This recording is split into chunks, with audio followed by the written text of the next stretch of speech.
Johnny, sen yaramas.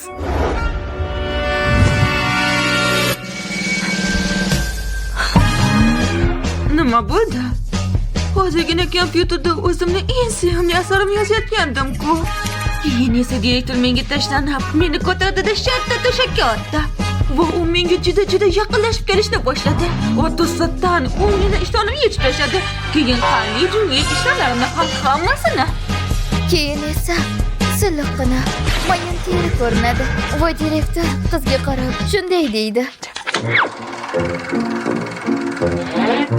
"Oh, sen haqiqiy qavat piyozga o'xshab himoyalangan ayolsan.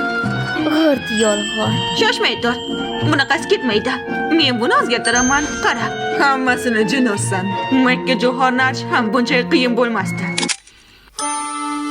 Biz hozir roman yozib, arzon ijara uyimizda ovqat kutayotgan bo'lishimiz kerak emasmidi?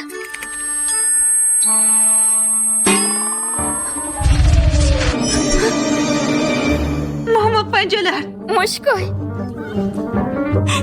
Demak, biz o'z romanimizga tushib qolganmiz-a? Demak, kelajagimiz ham o'z qo'limizda bo'ladi.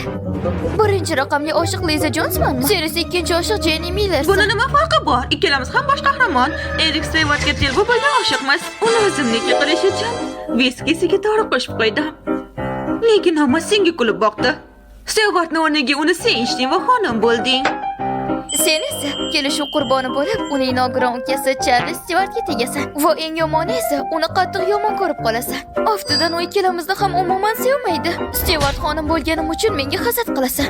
Asosiy qahramon qiz paydo bo'lguncha esa bir-birimizni go'shtimizni yedik.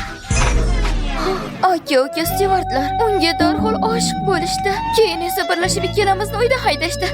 Oxir oqibat ikkalamiz ham dong darajasida sirlicha o'lib ketdik. Basani shoshma. Nega bu ahmoqona syujetga ergashishimiz kerak ekan? Birinchi marta to'g'ri gapirding. Hozir ikkalamiz ham Voy go'zalmiz. Nega endi maza qilib yashamaymiz? Zo'r bo'ldi.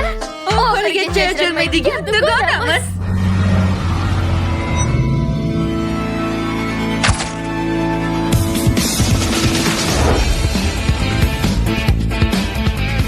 Janob Erik, janob Charles, nihoyat uyga qaytdinglar. Ikki xonim yana urushyapti.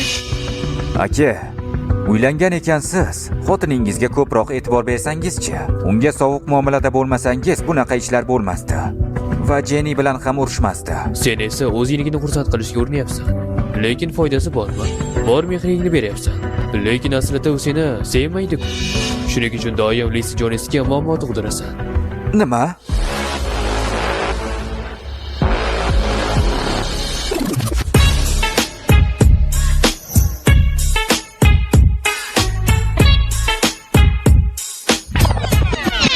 Bu nimasi?